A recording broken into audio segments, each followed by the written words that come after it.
a kó nǹkan ọ̀sìn jọ sójú kan tá à ń tọ́jú pàápàá jùlọ màálù ìtókàn wa lọ́wọ́lọ́wọ́ nísìnyí torí pé ọ̀rọ̀ ranching tá à ń sọ yìí kì í ṣe pé a ṣe rí a ti ṣe rí láti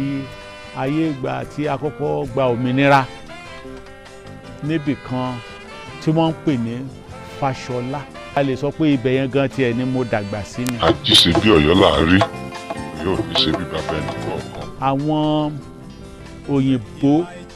tó fún wa lómìnira ló ti dá ibẹ̀ lẹ̀ láti 1946 nítorí pé wọ́n rí i pé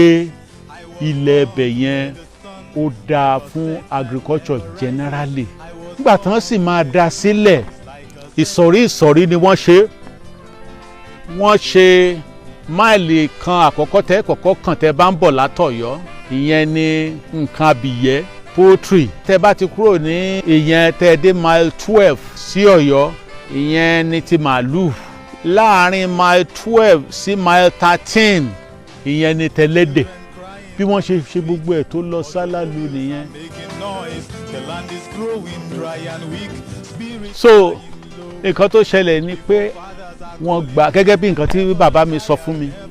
nígbà t'Awólọ́wọ̀ wọlé láti di Premier Western Region wọ́n ti ṣe meeting láàrin ara wọn wípé a fẹ́ mú iṣẹ́ àgbẹ̀ yìí lọ́kùnkúndùn náà wá lọ káàkiri sílùú òyìnbó láti lọ study bí wọ́n ṣe ń ṣe oríṣiríṣi iṣẹ́ àgbẹ̀ wọ́n ní so school àwọn ń gbà yẹn wọ́n ń ṣe agricultural show wọ́n máa ń ṣe farm show school wọ́n wá yàn wọ́n gẹ́gẹ́ bí ẹni tí school fà kalẹ̀ kó máa bá àwọn aráàlú sọ̀rọ̀ lórí poultry school yẹn wọ́n pè ní Hampshire College of Agriculture ó wà ní Spashot ní England lára àwọn tó wá yẹn àṣẹ Minister for Agriculture Chief Akindeko wà lára wọn tán listen wọ́n wá ní nígbà táwọn ṣe tán wọ́n ní Chief Akindeko wá bá wọn pé wọ́n ní ṣé o mind láti wá sí ilé tó bá ṣe tán wípé irú yín báyìí la níde wọ́n ní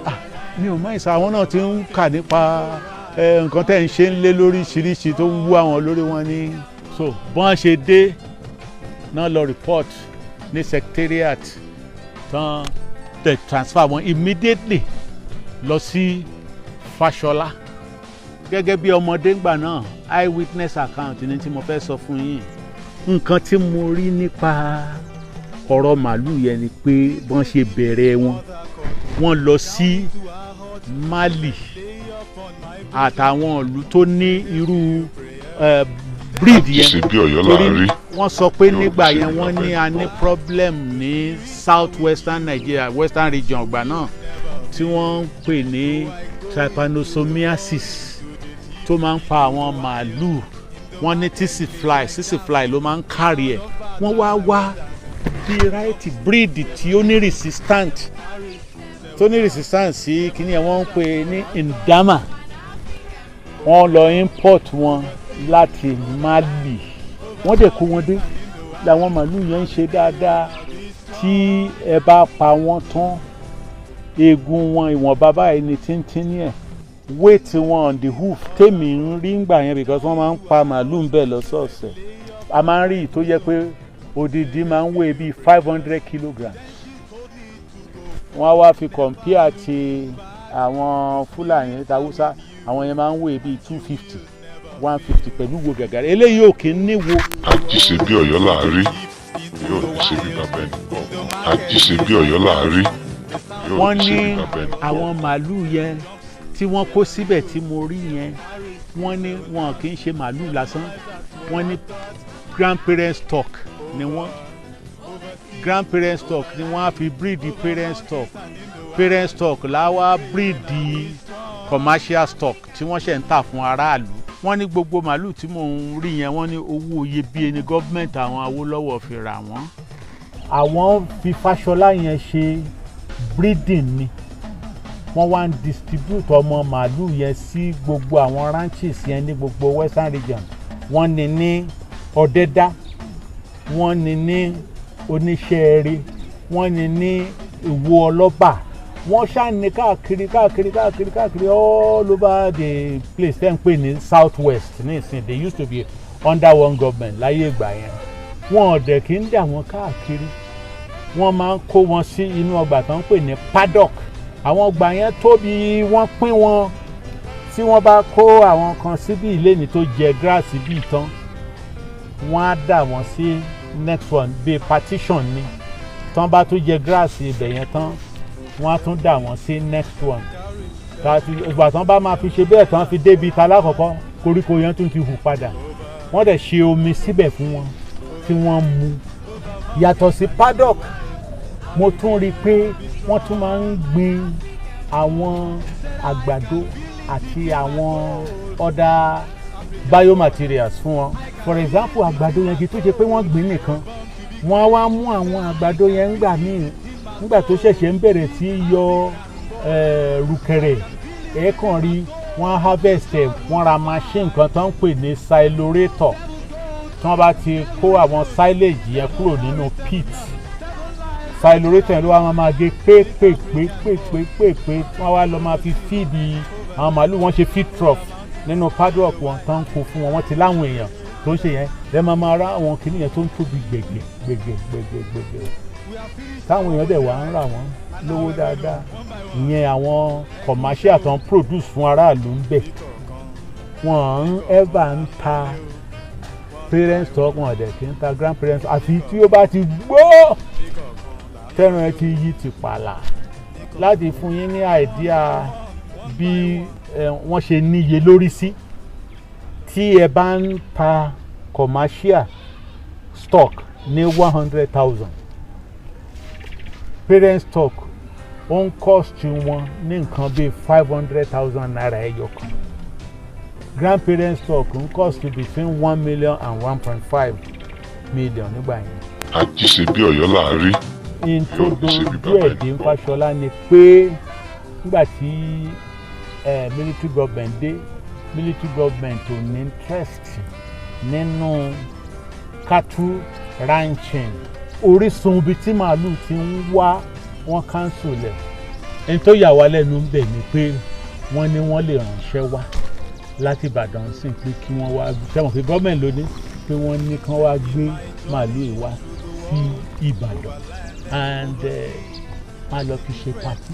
wọ́n á kàn mú big order yẹn wá náà máa wá gbé tí wọ́n bá ti rí i pé tóbi kẹ́mọ̀ màálù tẹ́ ti fi breed lóríṣiríṣiríṣi sẹ́mọ̀ bó ṣe máa tóbi wọ́n á kàn ná ká sí pé eléyìí wọ́n ní ká gbé wá tọ́hún yẹn wọ́n ní ká gbé wá màálù tẹ́ fi ń ṣe breeding so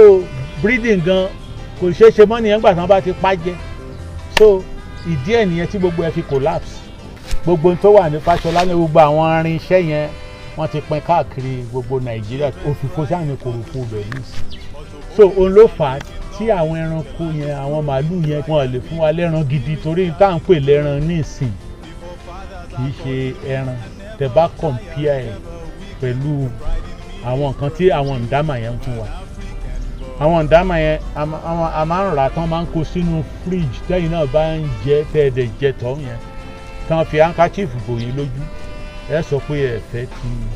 Haúsá. àjíṣe bí Ọ̀yọ́ là ń rí. lẹ́yìn tí sọ́jà lọ àwọn èèyàn wa